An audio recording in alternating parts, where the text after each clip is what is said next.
जो आज का टॉपिक है हमारा वो ये है कि हम आज डिस्कस करेंगे 6 उन चैनल्स को जहां से आप पैसे जनरेट कर सकते हैं। ठीक है, और उससे पहले हमें ये समझने की ज़रूरत है आ, कि कि आप जो है वो डिजिटल प्लेटफॉर्म्स जो हैं उनको आप कितना समझते हैं। डिजिटल प्लेटफॉर्म्स कौन से हैं? जितने भी बड़ी बड़ी कंपनीज़ जो भी हैं, जो भी सोशल और इकोनॉमिकल एंड पॉलिटिकल जो भी प्लेटफॉर्म्स हैं, पॉलिटिकल्स को अगर हटा दें तो वो सारे के सारे प्लेटफॉर्म्स आपके सामने हैं, उंगलियों पे हम गिन सकते हैं। फेसबुक है आपके पास गूगल है, आपके पास लिंक्डइन है, इंस्टाग्राम है, स्नैपचैट है, आपके पास टिकटॉक है, आपके पास यूट्यूब है। ठीक है, तो ये सारे वो प्लेटफॉर्म्स हैं जहाँ पे हम जैसे लोग बैठे हुए हैं। अगर मैं स्पेशली आप दोनों की बात करूँ तो आप जो भी मतलब अपने इंडिपेंडेंट वुमेंस जो हैं वो झट से शॉपिंग करती हैं ऑनलाइन। ख़ासतौर पे मेरी वाइफ भी या मेरी अम्मी, मेरी बहनें भी। और रात के टाइम जब वो बिस्तर पर लेटती है तो मोबाइल उठा के सबसे पहले देखती है कि कौन सी एक्ट्रेस ने क्या पहना है और अब ये हमें कहाँ से मिलेगा। ठीक है, तो या तो शॉपिंग इंस्टाग्राम से हो रही होती है या फेसबुक से हो रही होती है। समझने वाली बात यह है कि जहाँ पे भी जिस भी प्लेटफॉर्म पे आपके पास ऑडियंस मौजूद है वहाँ पे दुनिया की कोई भी चीज़ बिक सकती है, फुल स्टॉप। ठीक है, समझने वाली सिंपल सीधी बात यह है। ऑडियंस जहाँ पे भी मौजूद है, अभी मेरे पास ऑडियंस बैठी हुई है, I can sell whatever I want to. ठीक है, मैं आपके दिमाग में कहाँ पे हिट कर जाऊँगा आपको पता ही नहीं है। मैं अभी बात करते करते आपको कन्वर्ट कर जाऊँगा एंड यू विल बी, आप कल मेरे ऑफिस में बैठे होंगे प्रॉब्लली। सब नहीं तो कुछ ना कुछ तो बैठे ही होंगे। तो जहाँ पे भी ऑडियंस मौजूद है, जहाँ पे भी टू वे कम्युनिकेशन मौजूद है, टू वे कम्युनिकेशन। ठीक है, मतलब मैं आपको मैसेज करूं, आप मुझे रेस्पॉन्स करें, आप मुझे मैसेज करें, मैं आपको रेस्पॉन्स करूं। क्योंकि कोई भी बंदा कन्वर्ट तब होता है जब आप क्या करते हैं, कम्युनिकेट करते हैं। ठीक है, तो टू वे कम्युनिकेशन जहाँ पे भी मौजूद है उस प्लेटफॉर्म पे पोटेंशियल मौजूद है। अच्छा, अब हम थोड़ा इसको इस तरह से समझते हैं। दुनिया में प्लेटफॉर्म्स छोटे मोटे बहुत सारे हैं, लेकिन मैंने इन बड़े बड़े प्लेटफॉर्म्स का नाम क्यों लिया? क्योंकि इनके पास बिलियंस में ऑडियंस है। ठीक है, गूगल के पास 4 बिलियन, फेसबुक के पास 3.5 बिलियन, इंस्टाग्राम के पास 2.5 बिलियन, टिकटॉक के पास 2 बिलियन। 2 बिलियन। दुनिया की टोटल आबादी कितनी है? 7 बिलियन। ठीक है, हाँ जी, लेकिन हम किताबी उस पे नंबर पे चलें तो 7 बिलियन। ठीक है, उन 7 बिलियन ऑडियंस में से 3 बिलियन लोगों के पास इंटरनेट का एक्सेस मौजूद नहीं है, और बाकी जितने भी इंटरनेट पे हैं वो सारे के सारे गूगल के मंथली यूज़र्स हैं। ठीक है, तो सबसे बड़ा प्लेटफॉर्म कौन सा हो गया हमारे पास? गूगल। ठीक है, लेकिन क्या आपने गूगल को कभी समझा है? हम किस लिए यूज़ करते हैं गूगल? कुछ लोग रिसर्च के लिए, कुछ स्टडीज़ के लिए, कुछ पढ़ने के लिए, कुछ न्यूज़ के लिए, XYZ डिफरेंट पर्पसेस हो सकते हैं हमारे। क्या आपने गूगल की एल्गोरिथम को समझा कभी कि गूगल काम किस तरह करता है? ये इतना बड़ा प्लेटफॉर्म जो बना हुआ है वो फ्री में तो काम नहीं कर रहा। ठीक है, एक क्लिक पे हमें सब कुछ मिल जाता है, प्लेट में रख के तो कोई नहीं देता। गूगल क्यों प्लेट में रख के दे रहा है हमें? समझ रहे हैं? नहीं। तो सबसे पहले किसी भी प्लेटफॉर्म का हमें एल्गोरिथम समझना होता है। मैं आपको थोड़ा और सिंप्लीफाई कर देता हूँ। गूगल और फेसबुक इस पर्पस से नहीं बने थे कि we will monetize our channels, our platform, इस मकसद से नहीं बने थे या नहीं होंगे। बट हर वो डिजिटल प्लेटफॉर्म जो अपनी ऑडियंस कलेक्ट करता है उसका एक ही पर्पस होता है कि हमें इसको मोनिटाइज करना है, इसको मोनिटाइज करना है। क्योंकि जहाँ पे ऑडियंस मौजूद है वहाँ पे एडवर्टाइजर्स आएंगे। ठीक है, जितना बड़ा शहर आबादी वाला होता है उतनी ज़्यादा उसमें कमर्शियल एक्टिविटीज़ होती हैं। जितना बड़ा डिजिटल प्लेटफॉर्म होता है उतनी ज़्यादा वहाँ पे कमर्शियल एक्टिविटीज़ होती हैं। फिर आप सुनते हैं कि आप अभी कोई भी चीज़ जहन में पहले तो बोलते थे, अब कुछ सोचते हैं तो फेसबुक पे ऐड आ जाता है हमारे पास। ठीक है, इतनी उनकी AI स्ट्रांग हो चुकी है। अब मैं हूँ शाहिद इकबाल सम्मो, मेरी वेबसाइट है, मेरी वेबसाइट पे 60,000 मंथली कौन है व्यूअर बोलें, ऑडियंस बोलें, मेरे पास 60,000 की ऑडियंस मौजूद है। गूगल नोज़, गूगल को पता है कि इसके पास 60,000 बंदे मौजूद हैं। और किस इंटरेस्ट के बंदे हैं? ई कॉमर्स, ऑनलाइन अर्निंग जो करना चाहते हैं। और मेरा कंटेंट भी सारा फिर उसी से रिलेटेड है। आप ब्लॉग्स पढ़ेंगे, मेरी ट्रेनिंग्स देखेंगे, मेरा जो भी वहाँ पे टेक्स्ट में कंटेंट मौजूद है। अब गूगल क्या करेगा? आप लोगों को क्या दिखाएगा? आपको एड्स आएंगे वाइस के, पेयोनियर के, आपके पास एड्स आएंगे बाइनांस के, जो भी ऑनलाइन ई कॉमर्स से रिलेटेड जितने भी प्लेटफॉर्म्स हैं, अमेज़ॉन के, आपके पास एड्स आएंगे, टिकटॉक के, इस तरह के एड्स आपके पास आएंगे, क्योंकि उनको पता है कि मेरी ऑडियंस ये देखना पसंद करेगी। अच्छा, ये जज कहाँ से करते हैं? जो कीवर्ड्स मैंने यूज़ किए हुए हैं, ठीक है। अच्छा, तो गूगल और फेसबुक रेवेन्यू जनरेट करने के लिए नहीं बने होंगे, मोनेटाइजेशन उनका मेन पर्पज़ नहीं होगा। उनका पर्पज़ होगा कि लोगों को फैसिलिटेट करें। फेसबुक का होगा कि हम सोशली लोगों को इंटरकनेक्ट करें, ठीक है। लेकिन बाय द टाइम, जैसे टाइम पास हुआ, अब आज तो स्ट्रक्चर है किसी भी डिजिटल प्लेटफॉर्म का, ठीक है। हमें क्या चाहिए? फॉर डूइंग बिजनेस, अब हर किसी के डिफरेंट पर्पज़ होते हैं अपना लैंडिंग पेज बनाने का। कोई एक्टर है, उसका पर्पज़ डिफरेंट है, ठीक है। लेकिन आजकल हमारे एक्टर्स भी सारे बिजनेसमैन नहीं हैं। किसी का पर्पज़ होता है टिकटॉक की वीडियो बनाना, गूगल पे वेबसाइट बनाना या फेसबुक पे पेज बनाना, इसलिए कि मेरी रिकग्निशन बने, लोग मुझे फेम चाहिए। किसी का पर्पज़ होता है मुझे रेस्पेक्ट चाहिए। किसी का पर्पज़ होता है मुझे ह्यूमैनिटी को ग्रो करना है, उनको मुझे सपोर्ट करना है। किसी का पर्पज़ होता है मुझे पैसे कमाने हैं। तो हम पहले वेल डिफाइन होते हैं कि हमारा पर्पज़ क्या है। उस पर्पज़ को आपने अगर लार्ज स्केल पे आपको अचीव करना है तो आपको एडॉप्ट करना पड़ेगा इन सारे डिजिटल प्लेटफॉर्म्स को। क्लियर? ठीक है। अच्छा, अब आपने पर्पज़ बना लिया। अब आप कहते हैं कि नहीं यार, मैं तो गूगल को तो नहीं मैं चढ़ूँगा, मैं फेसबुक पे अपना पेज नहीं बनाऊँगा, मैं अपना लैंडिंग पेज अलग से बनाऊँगा। आप क्या समझते हैं कि इस दौर में आप अपना लैंडिंग पेज अलग से बनाएंगे तो आप उसको फेसबुक जितनी रीच दे पाएंगे? अगले 10 साल तक भी नहीं। तो बजाय इसके कि हम अपना फेसबुक बनाएं, हम ऑलरेडी जो मौजूद प्लेटफॉर्म्स हैं उनको यूटिलाइज़ करें। इसमें करना क्या पड़ेगा? आपको सॉफ्टवेयर या वेबसाइट डेवलप करने की ज़रूरत नहीं है, आपको कस्टमर सपोर्ट की ज़रूरत नहीं है, आपको इनसाइट्स के लिए कुछ नहीं चाहिए।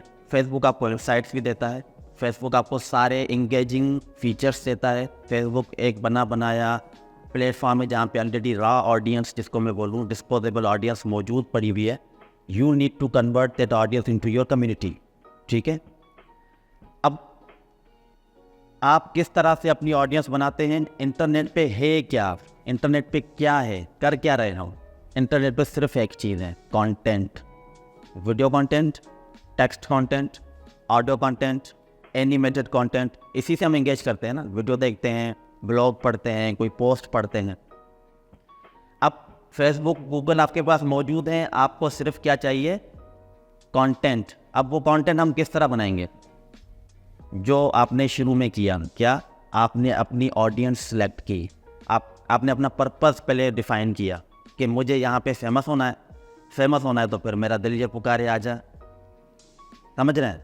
ठीक है। एट दी एंड मेरा दिल ये पुकारे आजा वाली लड़की ने भी क्या किया? एट दी एंड बिजनेस किया, एट दी एंड उसने कमाया।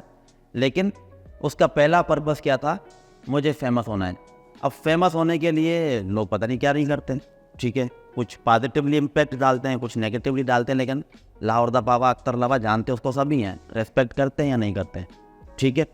अच्छा, फिर आप अपना डिफाइन करें कि आपका पर्पस क्या है। मेरा पर्पस है मुझे कमाना है, मुझे अपनी सर्विसेज बेचनी है, मुझे अपनी सर्विसेज बेचनी है, मुझे अपना स्किल बेचना है, मुझे अपनी प्रोडक्ट बेचनी है, डिजिटल प्रोडक्ट बेचनी है, फिजिकल प्रोडक्ट बेचनी है, मुझे अपनी एजुकेशन बेचनी है, मुझे अपना कोर्स बेचना है, XYZ। आपने जैसे ही वो डन कर लिया, आपने डिसाइड कर लिया कि this is my purpose and I need to work on this purpose, फिर आपको फिर क्या करना है? हर प्लेटफॉर्म पे जाना है। क्यों? कंटेंट एक बार बनता है।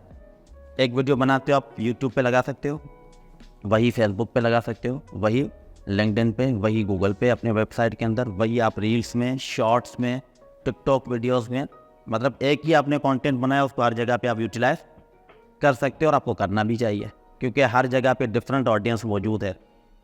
So what's next, purpose define किया, अब अपनी potential targeted audience, let suppose मैं अमेज़ॉन की सर्विसेज देता हूँ, मेरी टारगेटेड ऑडियंस क्या होगी?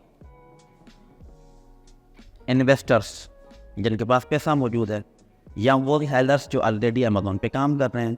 These both are my targeted audience. अब उनको मुझे अट्रैक्ट करना है तो मुझे कंटेंट क्या बनाना चाहिए मुझे आपके हिसाब से? सर्विसेज बेचनी है ना मुझे। जो भी ये ई कॉमर्स के सेलर्स हैं, लेट सपोज मैं सिर्फ अब एक स्पेसिफिक चीज़ को लेके चलता हूँ। अमेज़ॉन के जो भी सेलर्स हैं वो किसी भी सर्विस प्रोवाइडर को हायर क्यों करते हैं? दो वजूहत होती हैं। नंबर 1, उनके पास टाइम नहीं होता, वो अपने पैसे से आपका टाइम खरीदते हैं, ठीक है। नंबर 2, उनको कोई इशू आता है। अब क्योंकि मैंने अमेज़ॉन की ट्रेनिंग ली है, A to Z सब सीखा है, मुझे पता है कि अमेज़ॉन किस तरह होता है, अमेज़ॉन पे प्राइवेट लेबल किस तरह होता है, ड्रॉप शिपिंग किस तरह होता है, फला किस तरह होता है, ये सारी चीज़ें मुझे पता है। तो मुझे पता है कि सेलर्स को कौन कौन से इशू आ सकते हैं, क्योंकि मैंने ऑलरेडी ट्रेनिंग ली हुई है, वो स्किल मेरे पास मौजूद है। नाउ आप उन इश्यूज़ के सॉल्यूशंस पे कंटेंट बनाना स्टार्ट करेंगे, ठीक है। अच्छा, हम पाकिस्तानी तो बड़े कंफ्यूज हैं, आप सॉल्यूशन बताएंगे, क्लाइंट जो होगा आपकी पोस्ट पढ़ेगा, खुद ही हल कर लेगा, ठीक है। बोलेगा क्यों उसको पैसे दूँ? कोरे ऐसा नहीं करते। कोरे आपके कंटेंट से इम्प्रेस होंगे तो वो बोलेंगे करेंगे तो आप करेंगे, मैं नहीं करूँगा, ठीक है। गोरे इतने अच्छे हैं, वो कहते हैं कि ये बटन दबाने से लाइट खुलती है, हम सबको पता है। पर गोरा कहता है आपको ज़्यादा अच्छे से बटन ये प्रेस करने आता है तो आप करें, मैं आपको पैसे देता हूँ, खुद नहीं करेगा। समझ रहे हैं? तो ऑडियंस डिफाइंड हो गई, पर्पस डिफाइंड हो गया कि सर्विसेज बेचनी है, टारगेटेड ऑडियंस डिफाइंड होगी। अब टारगेटेड ऑडियंस को टारगेट करने के लिए यू नीड कंटेंट, और उस कंटेंट में होते क्या हैं? कीवर्ड। क्या होते हैं? कीवर्ड्स। अमेज़ॉन कीवर्ड है ना एक, फिर अमेज़ॉन लिस्टिंग दूसरा कीवर्ड है, क्योंकि अगर आपकी सर्विस में लिस्टिंग शामिल है अमेज़ॉन की, तो आप क्या लिखेंगे? Amazon listing. फिर जो स्पेसिफिक इश्यूज़ हैं उनके कीवर्ड्स लिखेंगे। तो अब अगर लेट सपोज इन मैडम को कोई इशू आता है, ये अमेज़ॉन सेलर हैं, ये जब फेसबुक पे टाइप करें अपना इशू तो इनको मेरा कंटेंट दिखना चाहिए, मेरा कंटेंट दिखना चाहिए। अच्छा, दिख तो गया, आप सब ने पोस्टें लगाई, दिख तो गई, लेकिन सबके पास बंदे नहीं आ रहे हैं। यहाँ पे इशू है कि आपका कंटेंट कितना क्वालिटी वाला है। फेसबुक के एल्गोरिथम को अगर आपने समझा है तो फेसबुक किस कंटेंट को ज़्यादा से ज़्यादा डिस्ट्रीब्यूट करेगा, किस कंटेंट को ज़्यादा से ज़्यादा रीच देगा। अगर आप फेसबुक पे आज जाके गूगल पे रिसर्च करके पढ़ेंगे व्हाट आर द फेसबुक के कौन से बेसिक एल्गोरिथम्स हैं, ये हर साल अपडेट होते हैं। वो कौन से कंटेंट को सपोर्ट करता है, किस क्वालिटी के कंटेंट को पुश देता है, ठीक है। अब हम लेट सपोज यहाँ पे 50 बंदे बैठे हैं, 50 के 50 अमेज़ॉन की सर्विसेज दे रहे हैं, 50 के 50 ने अमेज़ॉन की सर्विस से रिलेटेड पोस्ट डाली है। 50 के 50 बंदों ने सेम कीवर्ड्स भी यूज़ किए हैं, लेकिन चंद बंदों की पोस्ट को रीच मिलेगी, बाकियों को नहीं मिलेगी। उसके पीछे वजह सिर्फ आपके कंटेंट की क्वालिटी, ठीक है, यूनिकनेस। अब वो फेसबुक खुद बताता है, बस को पढ़ेंगे अगर। सो वापस आते हैं बैक A to Z। सबसे पहले क्या करना है? Purpose define, then targeted audience, then content बनाना है, देन उस कंटेंट को ऑप्टिमाइज करना है, ठीक है। और इन प्लेटफॉर्म्स की एल्गोरिथम्स को समझना है। मुझे फेसबुक की एल्गोरिथम को समझते 3 साल लग गए। हाँ, लेकिन मेरी गलती क्या थी कि मैंने गूगल पे जाके डायरेक्ट फेसबुक की अपनी जो वेबसाइट है वहाँ पे जाके नहीं पढ़ा कि फेसबुक के एल्गोरिथम्स कौन से हैं। मैंने टेस्ट किया, डिफरेंट कंटेंट मैंने डिफरेंट ऑडियंस पे टेस्ट किया, ठीक है। फिर मुझे लगा कि क्या रिस्पांस आया। उन इनसाइट्स को कनेक्ट करते अल्हम्दुलिल्लाह आज मेरी पोस्ट मुझे पता है किसी भी प्लेटफॉर्म पे, वो गूगल हो, यूट्यूब हो, फेसबुक हो, लिंक्डइन हो, XYZ, आपके पास 2 किस्म की ऑडियंस होती है। आपके पास पहले तो 2 किस्म की ऑडियंस है। एक डिस्पोजेबल जो आएगी, आपकी पोस्ट देखेगी, थोड़ा मोटिवेट होगी, चली जाएगी, थोड़ा एंटरटेन होगी, चली जाएगी। दूसरा ये है कि आएगी, आपकी पोस्ट, आपका कंटेंट देखेगी, वो आपसे इंस्पायर होगी, आप और एडमायर होगी, और वो आपको फॉलो करना स्टार्ट कर देगी। अब जब वो फॉलो करना मतलब वो ऑडियंस आपकी कम्युनिटी में कन्वर्ट हो गई, नाउ वो फिर दो डिवाइड हो जाते हैं, दो डिफरेंट ग्रुप्स में। एक होते हैं बैक एंड फॉलोअर्स, एक होते हैं फ्रंट एंड फॉलोअर्स, जिनको हम बोलते हैं इंट्रोवर्ट एंड एक्सट्रोवर्ट। इंट्रोवर्ट बंदा लाइक नहीं करता, कमेंट नहीं करता, लेकिन पढ़ता है, आपको देखता है। आप में से कितने बंदों ने मुझे फेसबुक पे देखा है और कितने लाइक करते हैं या कमेंट करते हैं? देख लें डिफरेंस, ठीक है। अब क्या है, अच्छा ये मैं क्यों कह रहा हूँ, अब मुझे पता है कि मैं जो भी पोस्ट लगाता हूँ मेरी पोस्ट की रीच हैदराबाद से इस्लामाबाद तक है, कंफर्म है, मेरी टारगेटेड ऑडियंस में तो कंफर्म है। अगर मैं इनसाइट्स चेक करता हूँ तो मेरी पोस्ट की रीच होती है 22,000 और लाइक कितने होते हैं 700, 800, 500, फिर कमेंट्स उससे भी कम 100, 150, किसी पे 300 हो जाते हैं। बट आई नो कि मेरा मैसेज कन्वे हो रहा है। अब उससे क्या होता है कि ये भाई साहब, ये भाई साहब, ये भाई साहब, ये तीनों मुझे देख रहे हैं, फॉलो कर रहे हैं, लाइक इंगेज नहीं कर रहे हैं, लेकिन ये भी तीनों हैं मेरी इंडस्ट्री के, ये तीनों भी अमेज़ॉन के सेलर्स हैं। ये मुझ पर आहिस्ता आहिस्ता ट्रस्ट करना लगेंगे और इनके लाशऊर में मैं चला जाऊँगा। जब इनको मेरी सर्विस चाहिए जिसको मैं प्रमोट कर रहा हूँ बार बार अपने कंटेंट के थ्रू, इनके लाशऊर में जब मैं चला गया, अब जब भी उनको वो इशू आएगा जहाँ पे उनको मेरी सर्विस की ज़रूरत पड़ेगी तो ये सबसे पहले मुझसे रब्ता करेंगे। ठीक है, गॉट इट? नहीं समझा? नहीं है? अच्छा, अब 6 चैनल्स की मैंने बात की। हम सिर्फ क्या करते हैं कि फाइवर एक फ्रीलांसिंग प्लेटफॉर्म है जहाँ पे क्लाइंट्स आते हैं, सर्च करते हैं जो उनको नीड है और बंदे को हायर कर लेते हैं, ठीक है। लेकिन फाइवर में प्रोस तो काफ़ी सारे हैं, कॉन्स भी हैं ना। वो 20% आपकी टोटल इनकम में से काट लेगा। फाइवर रिलायबल नहीं है, आपकी किसी भी वक्त गिग सस्पेंड हो सकती है, अकाउंट डिसेबल हो सकता है, ठीक है। वो आपका अपना लैंडिंग पेज नहीं है, उस पर आपका इख्तियार नहीं है, वहाँ पे फाइवर की पॉलिसीज चलेंगी। अच्छा, दूसरी चीज़ है, एक नुकसान ये है, दूसरा नुकसान ये है कि फाइवर पे आज मैं अगर आपको बताऊँ कि भाई जाओ और टिकटॉक शॉप की गिग्स बना दो, 100 बंदे गिग्स बनाएंगे, कंपटीशन आ गया।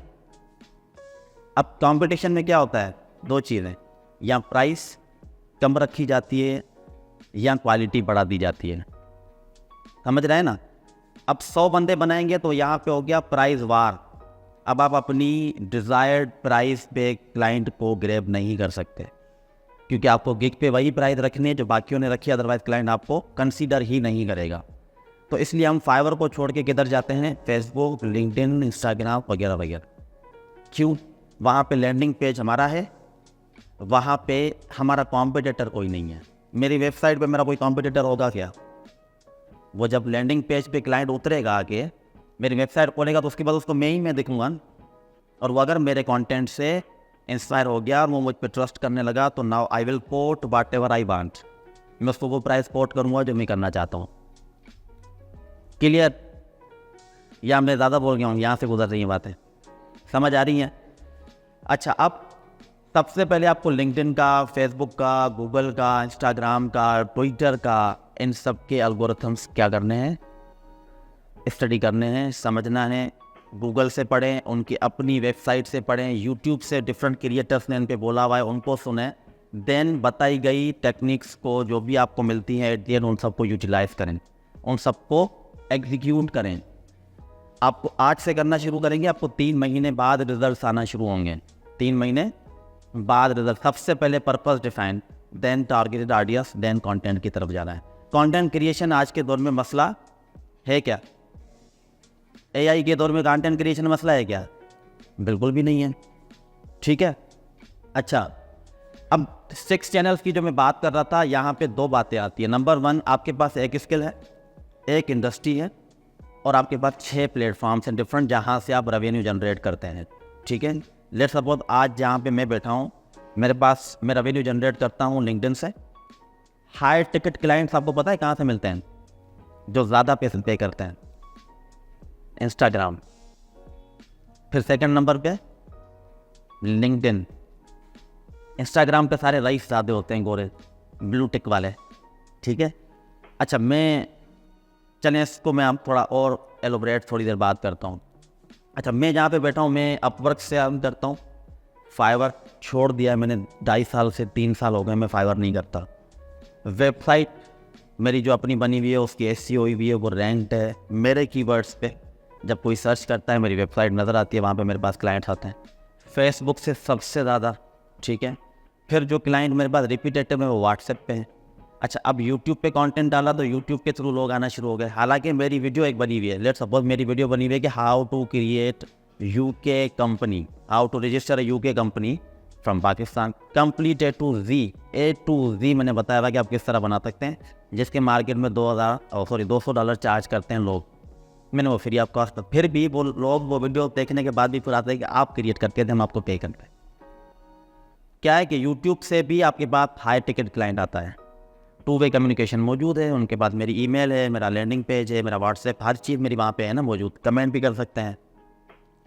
तो मैं यूट्यूब से, लिंक्डइन से, इंस्टाग्राम से, फेसबुक से, अपनी वेबसाइट से, व्हाट्सएप से और प्लस ट्विटर से मैं क्लाइंट ऑनबोर्ड करता हूँ, ठीक है। और हर जगह पे आप जाएंगे, आपको हर जगह पे शाहिद इकबाल समो ही नज़र आएगा। और मेरी नाम के नीचे जो टैगलाइन होगी वो भी हर प्लेटफॉर्म पे सेम होगी। ऐसा नहीं है कि मैं फेसबुक पे मौलवी हूँ और इंस्टाग्राम पे मैं डांसर हूँ, समझ रहे हैं ना। कुछ लोग होते हैं कहीं पे अपनी प्रेजेंस उनकी कुछ होती है, कहीं पे कुछ होती है, तो आपको अक्रॉस द बोर्ड आपको सेम रहना है। इससे ट्रस्ट बिल्ड होता है, इससे आपकी ऑथेंटिसिटी का पता चलता है कि यू आर ऑथेंटिक, ठीक है। और अगर आपने 6 महीने, 3 महीने, 6 महीने, 8 महीने इन लैंडिंग पेज पे काम किया एल्गोरिथम्स को समझ के, तो फ़ायदा क्या होना है एट द एंड, आपको पता है। आपके पास ऑडियंस जमा होगी क्योंकि आप वैल्यू दे रहे हैं, कंटेंट के थ्रू सॉल्यूशंस बता रहे हैं। लेट्स सपोज अभी आप मुझे क्यों सुन रहे हैं, वैल्यू दे रहा हूँ। फेसबुक पे लोग मुझे फॉलो करते हैं, क्यों, वैल्यू दे रहा हूँ। मेरे पास स्टूडेंट्स भी हैं, मेरे पास इन्वेस्टर्स भी हैं मेरी ऑडियंस में, अमेज़ॉन के सेलर्स भी हैं, मेरे फ्रेंड्स भी हैं, मेरे चाहने वाले भी हैं, वगैरह वगैरह, ठीक है। अब अगर गोरा कोई आता है मेरे फेसबुक पेज से, वो मेरी जैसे प्रोफाइल खोलता है सबसे पहले देखता है कि ब्लू टिक है, ऑथेंटिक बंदा है। फिर नीचे आता है, देखता है कि 30,000 फॉलोअर्स है, तो वो थोड़ा और इम्प्रेस होता है, ठीक है। फिर नीचे आता है, मेरी पोस्ट जब देखता है तो मेरी जो जितनी भी पोस्ट हैं वो सारी की सारी मेरे अपने काम से रिलेटेड है। वहाँ पे कोई भी मैंने बच्चे की तस्वीर, व्लॉग, ये वो नहीं लगाया हुआ, मैं फुल प्रोफेशनल चल रहा हूँ। और वो फिर देख रहा है कि उस पोस्ट पे एंगेजमेंट भी अच्छी खाती है, तो उससे वो बिल्कुल भी कंफर्टेबल हो जाता है, आप पे ट्रस्ट करता है, बिल्कुल कंफर्टेबल हो जाता है। नाउ वो ये नहीं पूछता आप, मतलब वहाँ पे क्या होता है पता है, क्योंकि फेसबुक पे मेरी ऑडियंस ज़्यादा है, तो फेसबुक पे मेरे पास जो भी आता है वहाँ पे मैं नखरे बहुत करता हूँ। टाइम नहीं है मेरे पास, 15 दिन बाद आने, $1000 चार्ज करूँगा। और अगला बंदा मुझे चूं भी नहीं कहता कि नहीं 900 कर दो, क्यों, मेरा इम्प्रेशन उस पर इतना अच्छा गया हुआ है कि वो बार्गेनिंग कर ही नहीं पाता। नहीं समझ रहे हैं, मेहरान यूनिवर्सिटी में जाके आप फीस की बार्गेनिंग करेंगे क्या, नहीं। लेकिन आप किसी प्राइवेट इंस्टीट्यूट में जाएं, एंट्री टेस्ट की तैयारी करने जाएं, या XYZ, आप बोलेंगे कि यार फीस कम कर दें, किस्तों में कर दें, फलां कर दें, अला कर दें। मेहरान में हमारा दिमाग बना हुआ है कि अगर इतने पैसे हैं तो जाएंगे, वरना नहीं जाएंगे। तो अपनी अथॉरिटी डेवलप करनी है, और ये सारा मेथड मैंने आपको बता दिया है। Now back to the point, मैंने आपको कहा कि आप एक स्किल, एक इंडस्ट्री को आप हिट करते हैं, टारगेट करते हैं, और इन 6 डिफरेंट चैनल्स पे आप अपने आप को प्रमोट करते हैं और इनकम जनरेट, नीड लेके आते हैं, काम करते हैं, इनकम जनरेट करते हैं। नंबर 1 एक तो ये हो गया। लेकिन जो मेन पर्पज़ है वो ये नहीं है 6 चैनल्स का, ठीक है। ये मेरे हिसाब से एक चैनल हो गया।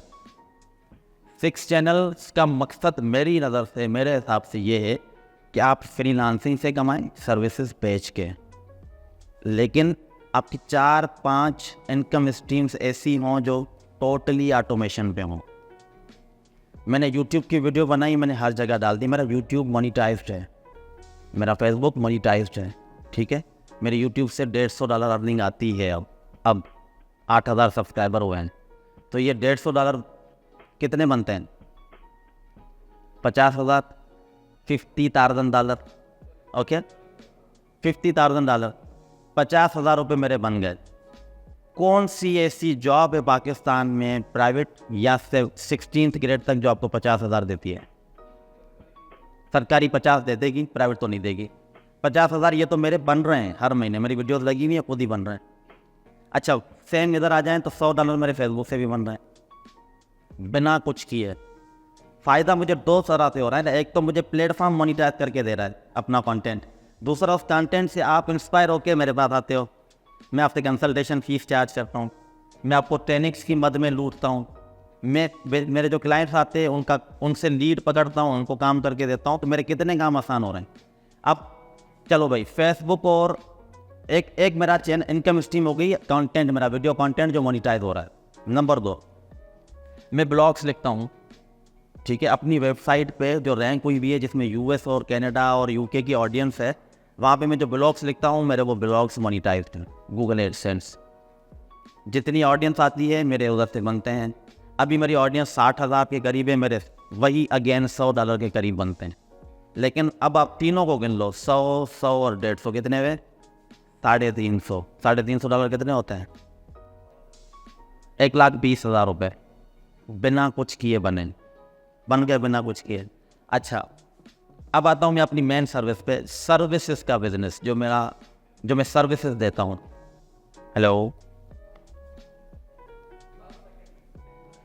अच्छा बात समझ आ रही है नहीं या बोर हो रहे हैं? अच्छा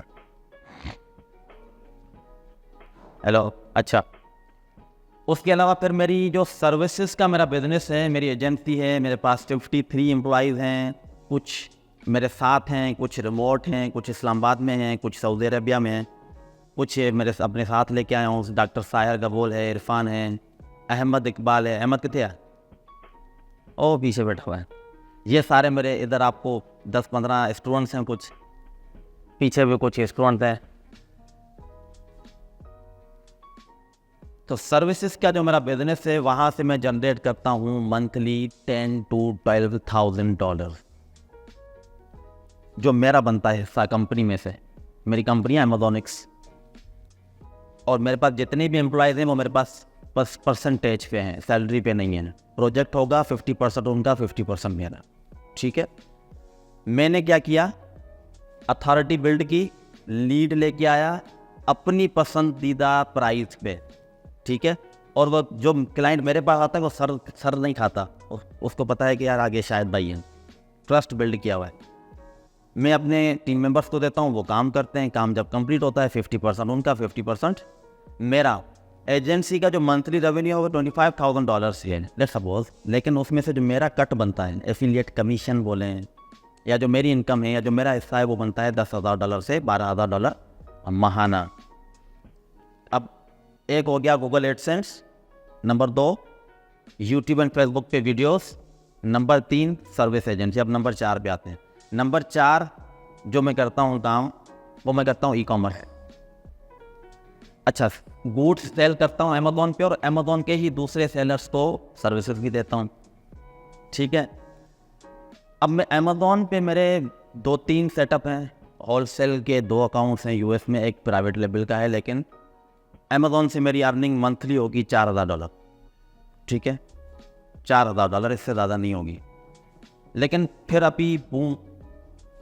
अभी आया टिकटॉक शॉप, ठीक है, और हर सूच आया टिकटॉक शॉप, ऐसा ही है ना।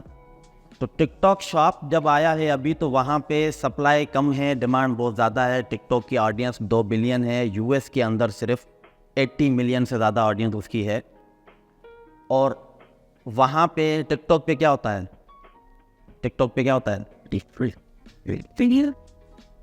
शॉप टेनमेंट क्या होता है, लोग देखते हैं, मैं कोई भी आता है आके प्रोडक्ट दिखाता है, उसका रिव्यू देता है और टिकटॉक की वीडियो यूं वायरल होती है। ऐसा ही है ना। टिकटॉक पे जैसे ही हमने उसको सीखा, हमने स्टार्ट किया, हम दंग रह गए। मैंने कहा मुझे यूट्यूब नहीं चाहिए, फेसबुक नहीं चाहिए, एडसेंस नहीं चाहिए, सर्विसेज नहीं चाहिए, अमेज़ॉन नहीं चाहिए, मुझे सिर्फ टिकटॉक चाहिए, ठीक है। क्यों? टिकटॉक पे 80% से 185% नेट प्रॉफिट है। मतलब $2 की प्रोडक्ट हम $24 की बेचते हैं, $22 नेट प्रॉफिट है। $22 कितने बनते हैं? 7,000 रुपये। $2 कितने बनते हैं? 600 रुपये की चीज़ हम 7,000 रुपये में बेच रहे हैं, और वो चीज़ आपकी दिन के 700 बिकें। कैलकुलेट करें ज़रा, कोई भी करे, आप कर लें, मोबाइल है, कैलकुलेट करें। 700 को मल्टीप्लाई करें आप 7,000 से, 49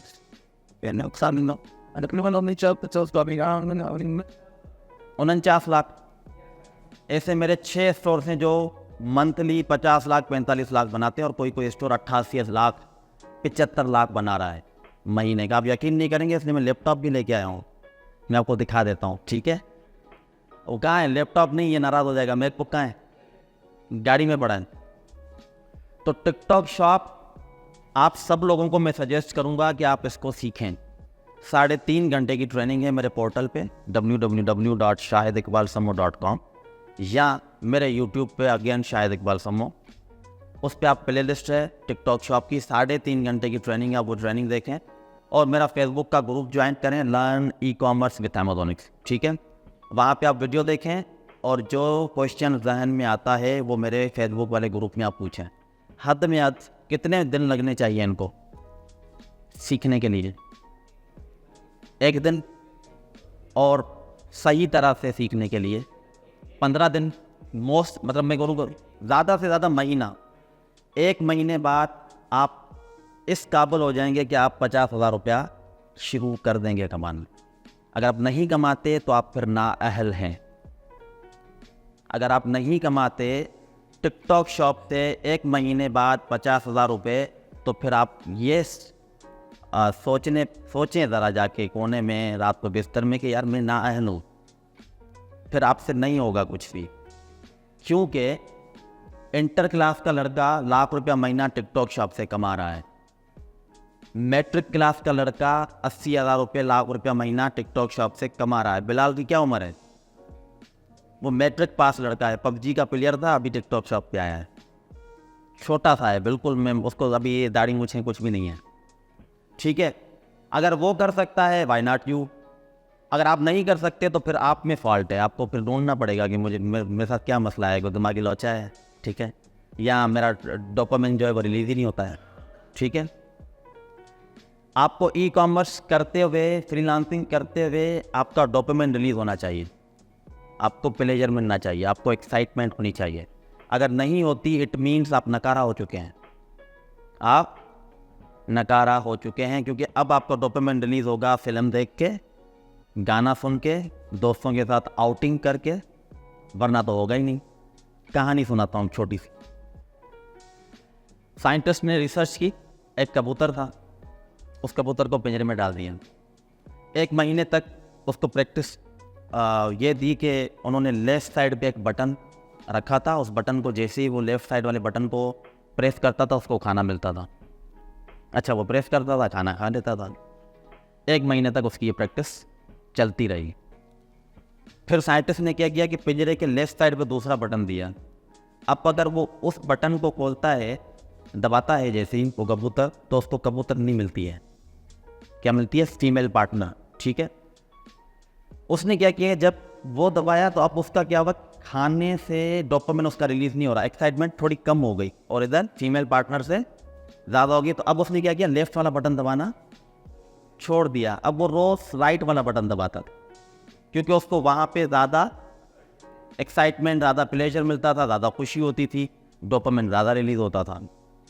फिर साइंटिस्ट ने फिर क्या किया कि अगेन लेफ्ट साइड वाले बटन को जब वो दबाएगा तो उसको एक आप ऐसा समझ लें कि कैप पहना दी, जिस कैप में से रेज निकलती थी, और उस रेज की वजह से आप ऐसा समझे कि जैसे किसी को कोकेन दे दें, तो कबूतर को जैसे कोकेन दे दिया हो, इस तरह से उसके डोपामिन बहुत ज़्यादा क्वांटिटी में रिलीज़ होता था और उसको ज़्यादा अच्छा लगता था। फिर उसने क्या किया कि अब पहले खाना उसको एक्साइट करता था तो वो उस तरफ था, फिर फीमेल पार्टनर तो उस तरफ था। अब जब ये कोकेन टाइप जो चीज़ उसको दी, तब उसने फीमेल पार्टनर को छोड़ दिया। अब वो उस बटन को दबाता था जिससे उसकी कैप के अंदर वाइब्रेशन होती थी, जिसको उसको प्लेजर मिलता था। अब हम भी इंसान इसी तरह ही हैं। हम सक्सेस कभी भी प्लेजर से नहीं मिलता मेरे भाई, सक्सेस पेन से मिलता है। No pain no gain.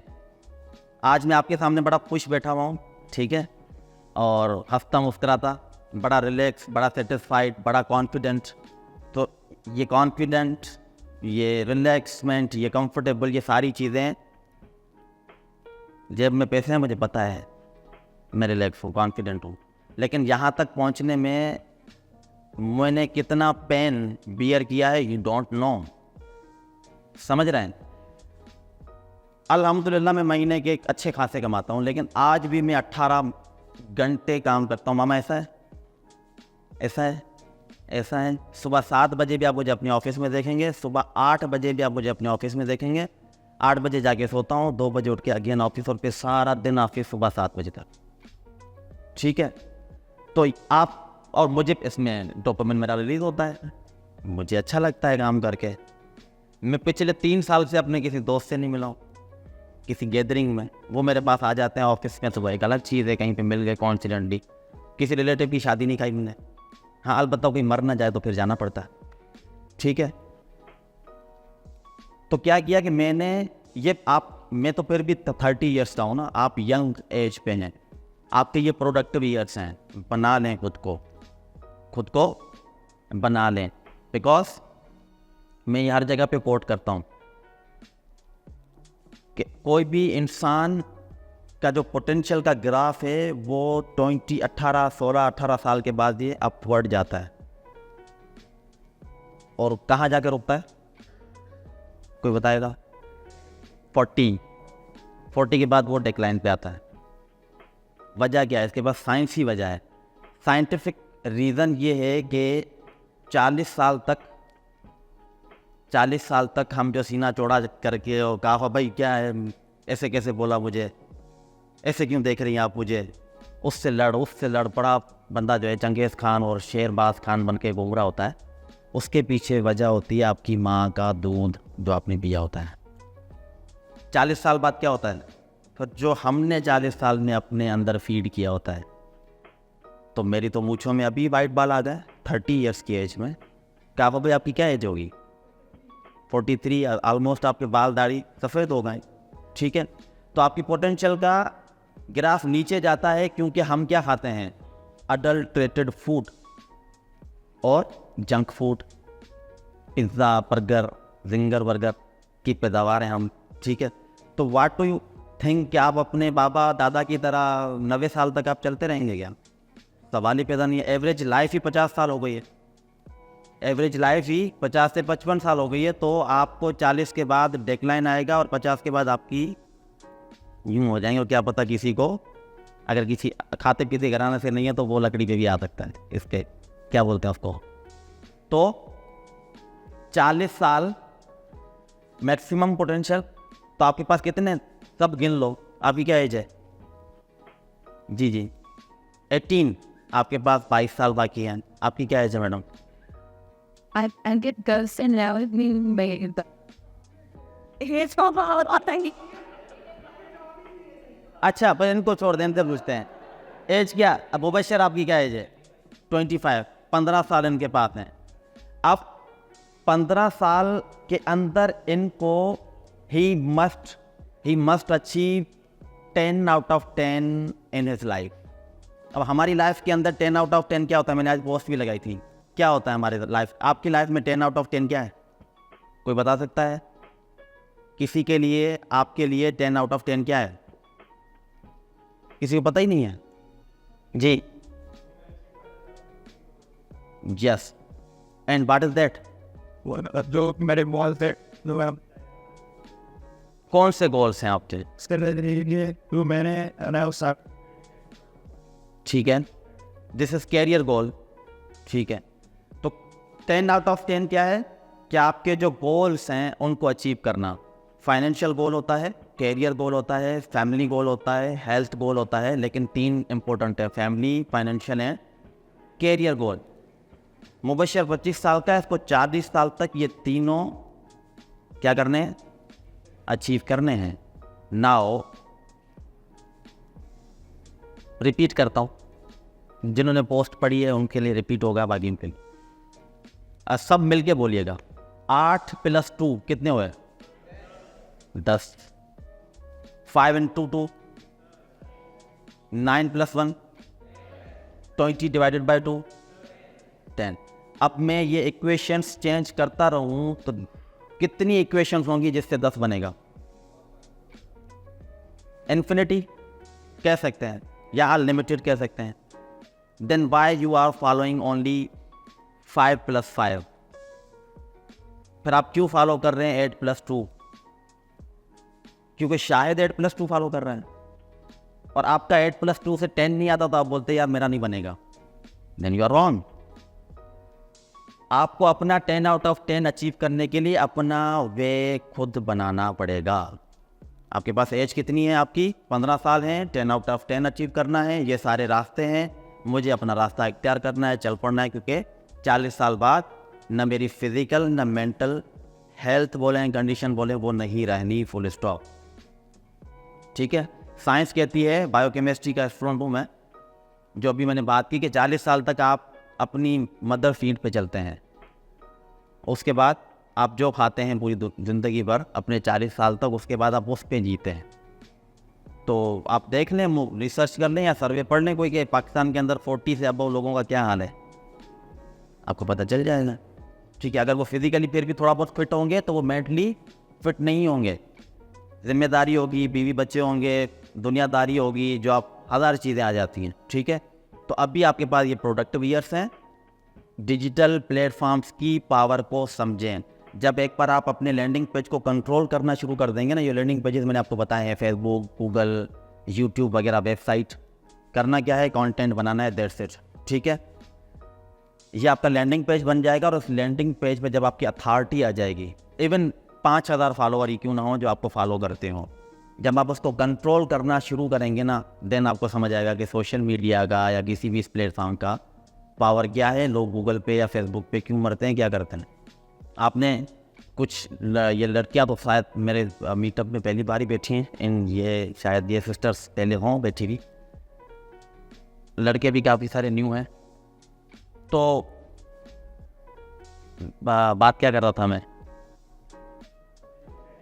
Landing page की। नहीं मैं भूल गया। हाँ, अच्छा छोड़ें, मैं शुरू करता हूँ वापस से। तो आपके पास जब कंट्रोल आ जाएगा ना अपने लैंडिंग पेज पे, देन यू विल रियलाइज कि अब मैं कुछ भी कर सकता हूँ। मैं सोशल मीडिया, मुझे अगर फेसबुक चलाना आ गया ना, मैं कभी भी भूखा नहीं मरूंगा। मैं कभी भी भूखा नहीं मरूंगा। फेसबुक पे क्या नहीं बिकता बताएं? मैं आपको बताता हूँ लोग क्या क्या मोनिटाइज करवा रहे हैं। लोग अपनी एक्टिंग मोनिटाइज करवा रहे हैं, डांसिंग, इल्म, मजहबी इल्म, जॉक्स नहीं कर रहे। फिर क्या नहीं बिक रहा? कोई एक चीज़ बता दे जो नहीं बिक रही। Everything can be sold on these digital platform. आपको सेल करना आना चाहिए, आपको सेल करना आना चाहिए। अच्छा, अब आज से कौन कौन, ये सारी आज की जो हमारी बात थी, कौन कौन जाके इस पे अमल करेगा? बनाएंगे पेज बना लें, पहले थोड़ी रिसर्च कर लें, एल्गोरिथम को समझ लें, गूगल यूट्यूब से देख लें, फिर डिफाइन करें कि मुझे क्या करना है। If your goal is to provide services Amazon की, तो पहले अमेज़ॉन की वो स्किल तो सीख लें। ठीक है। Your goal is to become famous, आप अपना डिसाइड कर लें।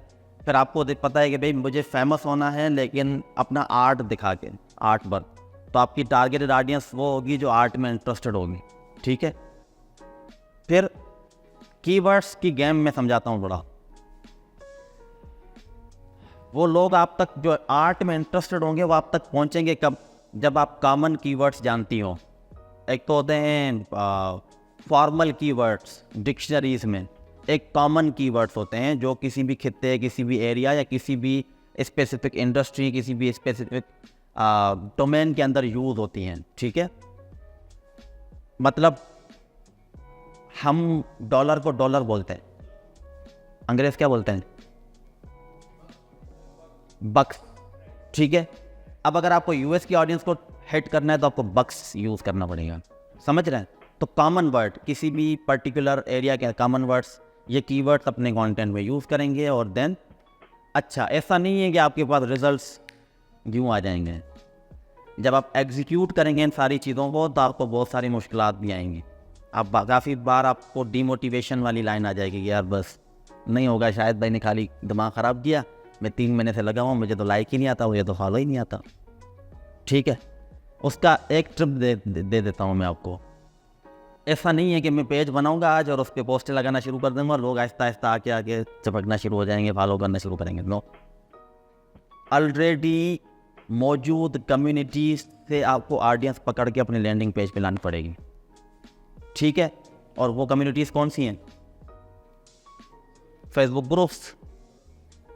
ग्रुप्स, उसमें आप अगर एक्टिव हो जाते हैं, लोगों को ग्रुप उस कम्युनिटी के अंदर सॉल्यूशंस प्रोवाइड करते हैं, वो बंदे आपको फ्रेंड रिक्वेस्ट भी भेजेंगे, वो आपको फॉलो भी करेंगे, और देखते ही देखते 6 महीने 8 महीने साल बाद आप देखेंगे कि अब आपके पास अच्छी खासी ऑडियंस जमा हो गई है, जो आपको ट्रस्ट करती है, जो आप पे रिलाई करती है, और जिसको अब आप जो सेल करना चाहें वो सेल कर सकते हैं।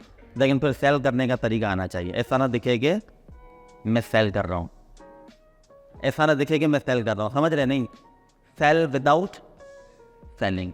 बेचें ऐसे कि अगले को पता ना चले कि आप बेच रहे हैं, वो बोले यार ये तो मेरा ख्याल कर रहा है। अब मैं आपको छोटी सी मिसाल देता हूँ। मैं इंटर क्लास में मेरा एडमिशन हुआ था यहाँ पे मुस्लिम कॉलेज में, और उससे पहले मैं अपने शहर टंडो जाम से बाहर नहीं निकला था कभी, और बाबा के अलावा।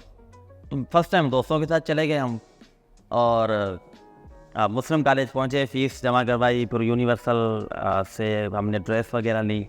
देन हम वापस आ रहे हैं भाई लोकल पे, वो मिनी टैक्सी पे बैठे स्टेशन रोड तक, और स्टेशन रोड पे जैसे हम उतरे तो वहाँ से पैदल जाना था, तो गलियाँ शलियाँ बनी हुई, अफ़गानी पठान बैठे हुए हैं, और स्टेशन पे अक्सर ये पठान ही आपको नज़र आते हैं ना। अच्छा, हम तीनों दोस्त जा रहे हैं किसी गली में, कुछ कि हम अब ट्रेन में जाएंगे, जेब में हमारे 60 रुपये, टिकट पर पर्सन 20 रुपये, और हम थे 3 बंदे। तो ऐसे गुजर गए। ये इधर एक पठान बैठा था, टांग पे टांग रख के, नसवार लगा के तस्वीर पढ़ रहा था। हम ऐसे गुजर गए तो उसने कहा हेलो भाई साहब। तो हमने कहा जी। कि कितने खूबसूरत नौजवान। हम तो खुश हो गए, हमें खूबसूरत है हम, लेकिन ये तुम्हारे मुंह पे ये दाने जो है ना, ये अच्छे नहीं लग रहे। एक को दाने थे, निसार लड़का था रजो, हाँ। तो उसने कहा कि ऐसा करो कि मुझे दुआ दे देना, मैं आपको पंसार की दुकान पे चीज़ें कुछ लिख के देता हूँ, आप जाके लें और ये लगा लें, सही हो जाएगा। अच्छा, उसने पेन पेपर लिया, लिखा, एक लिखी दवाई, दूसरी लिखी। वो बड़ा क्यों जाके पंसार के पास ख्वार हो गया, सामने दुकान पे सब मिलेगा भाई। चले गए हम, उसने हमसे 60 रुपये लिए, 60 रुपये के बदले में 3 कैप्सूल दे दिए। अब हमने कैप्सूल डाल तो दिए जेब में, दुकान से निकले उतना आगे के, हमने कहा टिकट कहाँ से देंगे। तो हम वापस आए, हमने कहा हमें ये नहीं चाहिए। तो फिर पठान, इतने मोटे मोटे 4 पठान उठ के आ गए, तुम्हारा दिमाग ख़राब है, निकलो यहाँ से। तो क्या हुआ कि उन्होंने हमें टोपी पहना दी। हमें उन्होंने किस तरह किया कि उसने ये नहीं शो किया कि मैं बेच रहा हूँ, उसने कहा आप तो खूबसूरत नौजवान, मैं तो आपको ख्याल कर रहा हूँ, मुझे कुछ नहीं चाहिए, मुझे दुआ दे देना। और फिर दुआ देते देते उसने चूना लगा दी। So sell without selling, this is art, ठीक है। ये आपको सीखना पड़ेगा कि अगला डिस्कम्फर्ट ना हो, उसको ऐसा ना लगे कि आप बड़ा ज़बरदस्त किस्म का एड का प्रोमोशनल ये आपकी पोस्ट है, या मेरी किसी भी पोस्ट से आपको कभी फील हुआ है कि ये प्रोमोशनल है? आप अगर जो मुझे फॉलो नहीं करते आप कर लीजिएगा, इजाफा हो जाएगा, 100 बंद होगा।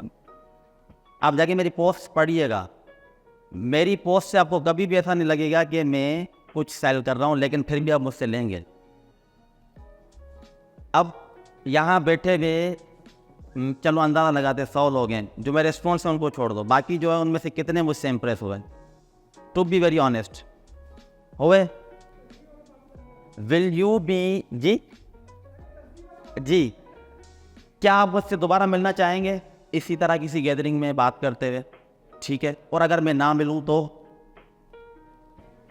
आप ऑफिस आएंगे, क्योंकि आपके दिमाग में क्वेश्चन डोपामिन तो रिलीज हो गया है, क्वेश्चन तो अब आपको आंसर चाहिए, और आंसर आपको मुबशर देगा, आंसर आपको उसबा देगा, आंसर आपको वनेश देगा, शायर देगा, आप सेटिस्फाई नहीं होंगे, क्योंकि वो आपके दिमाग में नहीं घुसे, मैं घुस चुका हूँ। अब आपको आंसर चाहिए शायद भाई से, शायद बोलेगा मेरे पास टाइम नहीं है, आज टाइम नहीं है, कल टाइम नहीं है, हफ्ते को आना, संडे को आना। अच्छा, आप इरफान से बात कर लो, इरफान बोलेगा शायद भाई तो पेड कंसल्टेशन देते हैं। अच्छा कितने? 10,000 रुपये। जी ये ले मेरी मीटिंग करवा दें मुझे काम, समझ रहे हैं? अच्छा ये चीज़ मैं आपको क्यों बता रहा हूँ, हालांकि मैं नहीं बतानी चाहिए मुझे, लेकिन मैं आपको इसलिए बता रहा हूँ ताकि आप भी इन चीज़ों को समझें और इन पे अमल करें, लेकिन पॉजिटिवली इम्पैक्ट डालें, किसी का चूना नहीं लगाएं किसी को। हाँ नहीं, मैंने टू बी वेरी ऑनेस्ट मैंने फ्री कंसल्टेशंस बंद कर दी हैं, इसको महीना हुआ है, और उसकी वजह सिर्फ ये है कि क्योंकि पब्लिक एंगेजमेंट इतनी ज़्यादा बढ़ गई थी मेरे पास कि मैं अपना काम ही नहीं कर पाता था। इनकी क्योरी का जवाब दिया, इनका दिया, इनका दिया, इनका दिया। सुबह 2 बजे ऑफिस आया, रात को 10 बजे तक मेरे ऑफिस में सिर्फ लोग बैठे और उनसे बातें चल रही हैं। ये लो चाय पियो, अच्छा तुम्हारा ये क्वेश्चन है, ये जवाब है। 10 बजे वापस किया, घर बीवी बोलती, बाबा बोलते क्या कमा के आए? मैं बोलता हूँ कुछ नहीं, इज़्ज़त, प्यार, मोहब्बत, हाँ दुआ से देना, सो वो कमा के आया हूँ मैं। ठीक है, गॉट इट, समझ आई चीज़। अब दूसरी चीज़ बाकी मैं भूल गया हूँ, मेरे ख्याल से लेक्चर लंबा हो गया है। लंबा तो नहीं हुआ, 1 घंटा हुआ है अभी पूरा। हाँ मैं 4:15 बजे आया हूँ। तो अब क्या है कि चलो भाई हमें शायद भाई हमें समझ आ गया डिजिटल प्लेटफॉर्म्स क्या होते हैं, किस तरह काम करते हैं, ठीक है हमें समझ आ गया, लेकिन स्किल कौन सा सीखें, क्या बेचें वहाँ पे भाई?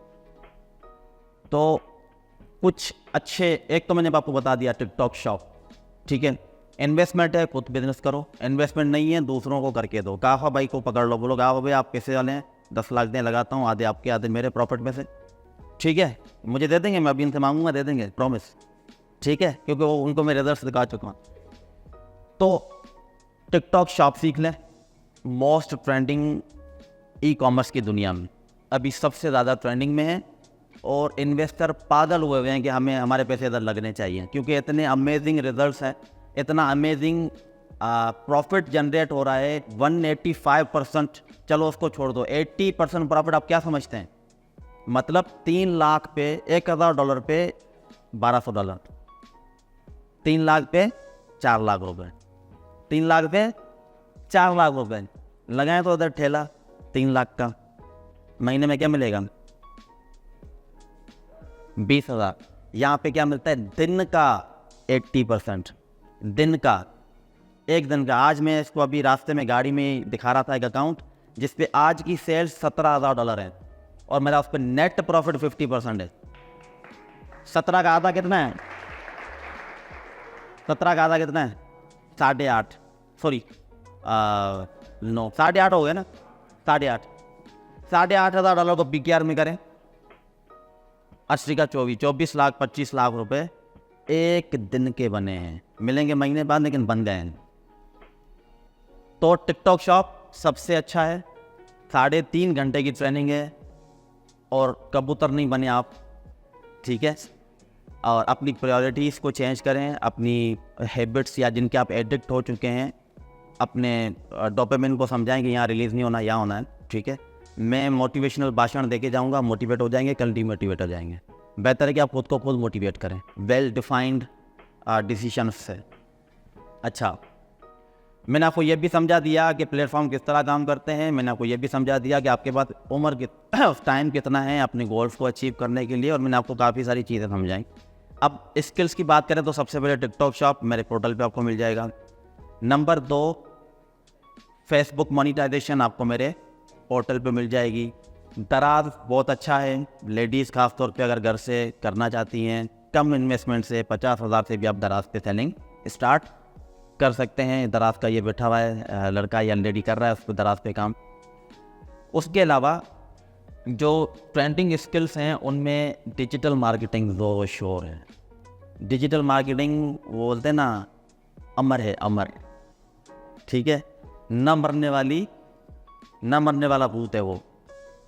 डिजिटल मार्केटिंग आप में से हर बंदा कर सकता है जिसके पास ऑडियंस मौजूद है, जिसके पास ऑडियंस मौजूद है। इंस्टाग्राम पे है तो मैं अगर सेलर हूँ, मैं कुछ बेचना चाहता हूँ, मैं आपके पास भागता हुआ आऊँगा क्योंकि you are influencer on Instagram. मैं बोलूँगा यार मुझे प्रमोट कर दो ये लो पैसे। यही तो डिजिटल मार्केटिंग क्या है। और ठीक है, आज टीवीज़ और एक्टर्स जो हैं उनसे ज़्यादा टिकटॉक और इंस्टाग्राम के इन्फ्लुएंसर ज़्यादा क्यों कमाते हैं? क्योंकि वो रियलिस्टिक हैं, बड़े रियल हैं, रियल लगते हैं ना, बड़े लोग उनको फॉलो करते हैं, डेली बेसिस पे देख रहे होते हैं। अगर वो कोई चीज़ सजेस्ट करते हैं, अब अगर आप किसी भी फीमेल को या आप किसी भी मेल को आप फॉलो करते हैं और वो आप लेट सपोज ये मुझे फॉलो करते हैं, ठीक है, मुझे सैमसंग वाले बोलते हैं कि हमारा ये लैपटॉप है, आप इसको प्रमोट करें। मैं बॉस लगा दूंगा कि बड़ा ज़बरदस्त लैपटॉप है, मैं खुद यूज़ कर रहा हूँ, मेरे कुछ ना कुछ स्टूडेंट्स तो लेंगे यार, सर यूज़ कर रहा है तो ये अच्छा हो, समझ रहे हैं। तो डिजिटल मार्केटिंग के लिए ये वाली तरकीब मैंने बताई है, ये नहीं, डिजिटल मार्केटिंग की तरफ ये अप्लाई करेंगे तो 3 साल तक भूखे रहेंगे। डिजिटल मार्केटिंग, ये आपको मैंने पर्सनल ब्रांडिंग की बात बताई थी पहले, जो भी बताई। डिजिटल मार्केटिंग के लिए आपको डिस्पोजेबल ऑडियंस चाहिए, कम्युनिटी नहीं चाहिए। और डिस्पोजेबल ऑडियंस लेने के बहुत सारे तरीके हैं, फिर कभी डिस्कस करेंगे, ठीक है। अच्छा, सो फिलहाल की टेक अवे, ये जो मैंने आपको पोर्टल बताया उस पर रजिस्टर करें फ्री ऑफ कॉस्ट, और उस पर जाके टिकटॉक शॉप की ट्रेनिंग देखना शुरू करें। 10 चीज़ों पे अभी नहीं जाए, ठीक है, आगे चल के 10 चीज़ों पे चले जाइएगा। जब आप एक पे स्टेबल हो जाएं तो फिर दूसरी पे, फिर तीसरी पे, फिर चौथी पे आप चले जाइएगा। तो पहले एक स्किल, एक इंडस्ट्री और 6 डिफरेंट चैनल्स पे उसको बेचना शुरू करें। और आप अगर बिल्कुल न्यू हैं तो सबसे पहले फाइवर पे स्टार्ट करें। क्यों? फाइवर से आपको जल्दी क्लाइंट मिलेगा। अदर लैंडिंग पेजेस पे आपको अपनी अथॉरिटी बिल्ड करने में 3-4 महीने, 8 महीने, 10 महीने लग जाएंगे, ठीक है। तो फिलहाल आपको क्लाइंट कहाँ से मिलेगा? फौरी तौर पे फाइवर से मिलेगा, ठीक है। फिर आप अपनी ब्रांडिंग करेंगे, मतलब अपने प्रोफाइल को ऑप्टिमाइज़ करेंगे, नीचे लिख देंगे कि मैं टिकटॉक करता हूँ, या I do help TikTok sellers tools increase their sales, वगैरह वगैरह, जो भी आपको समझ आता है। और कुछ ग्रुप्स हैं, एक मेरा है, एक है TikTok shop titans, doctor fire का ग्रुप है, एक है लर्न टिकटॉक शॉप विद मूसा खलील, और एक FH ब्रदर्स के नाम से। ये 4 ग्रुप्स हैं जो अभी पाकिस्तान में मोस्ट एक्टिव हैं टिकटॉक शॉप के हवाले से। अगर आप वो ज्वाइन करते हैं तो वहाँ पे आपको क्लाइंट मिल जाएगा। वो ये कि अगर आपको डिजिटल वर्ल्ड के अंदर इंटर होना है तो आपके पास 4 चीज़ें लाजम होना चाहिए। नंबर 1, आपके पास पासपोर्ट बना हुआ होना चाहिए, पासपोर्ट बना हुआ होना चाहिए। नंबर 2, आपके पास इंटरनेशनल नंबर होना चाहिए, USA का, UK का, ठीक है, मिल जाता है 3000 रुपये का साल के लिए, वर्चुअल नंबर वाईकी पे। नंबर 3, आपके पास पेमेंट मेथड होना चाहिए, क्लाइंट्स से, डिफरेंट प्लेटफॉर्म से पेमेंट रिसीव करने के लिए, ठीक है। USD अकाउंट, वो भी वर्चुअल बन जाते हैं, वाइज का, प्योनीर का। अच्छा, उसके अलावा फिर हमने 3-4 साल 5 साल काम किया तो हमें इश्यूज़ आए। हर गोरे के पास वाइज पे पैसे सेंड करने का तरीका नहीं होता, वो बोलता है कि मुझे पेपाल दो। अब आपके पास पेपाल नहीं है तो आप उससे पेमेंट कैसे लेंगे? फिर मिन्थे करेंगे, दूसरे के पेपाल में मंगवाएंगे। अच्छा, फिर उस पेपाल, US की फ़िज़िकल बैंक और इन सारी चीज़ों के लिए you need company, US UK की कंपनी, US UK का एड्रेस, ठीक है। US की महंगी बनती है, 1,20,000 की कंपनी एड्रेस, ये वो UK की 30,000 में बन जाती है, और उसी कंपनी पे आपका वाइफ का अकाउंट बन जाता है, आपके पास UK का एड्रेस भी आ जाता है। अब पेपाल के लिए आपको क्या चाहिए? UK या US का एड्रेस, UK या US का नंबर, UK या US की कंपनी, ठीक है। और इन सब को बनाने के लिए आपको क्या चाहिए? पासपोर्ट। तो अगर आपके पास ये 4 चीज़ें हैं तो आपको कहीं पे भी कोई रुकावट, यहाँ काम करते हुए आपको कोई भी रुकावट नहीं आएगी। Number, address, foreign entity and passport और बैंक अकाउंट, ठीक है। ये 5 चीज़ें आपके पास होंगी तो आपको रुकावट नहीं आएगी, आप स्मूथली अपना काम करेंगे, कमाएंगे, पैसे आपके अकाउंट में आएंगे, डिस्पर्स करेंगे PKR में और एंजॉय करेंगे हमारी तरह, ठीक है। $1 का 1 लीटर हो गया है पेट्रोल, बल्कि नहीं 1.10, हाँ 10 सेंट्स का, तो डॉलर से भी महंगा पेट्रोल हो गया है। और ज़रूरी है कि हम भी डॉलर में कमाएं, ठीक है। वो हमारे गुरु हैं मेंटोर तनी भाई, कि if you want to live in Pakistan you need to dollarize your income, PKR से डॉलर में कन्वर्ट करनी होगी, ठीक है। तो महंगाई आपको झटका नहीं देगी, आपको महंगाई से कोई फ़र्क नहीं पड़ेगी, ठीक है, क्योंकि हुकूमत तो सस्ता ही करने से रही। तो ज़रूर ये है कि हम ही कुछ कर लें अपने लिए, तो आप डॉलर में कमाना शुरू कर दें। Thank you so much.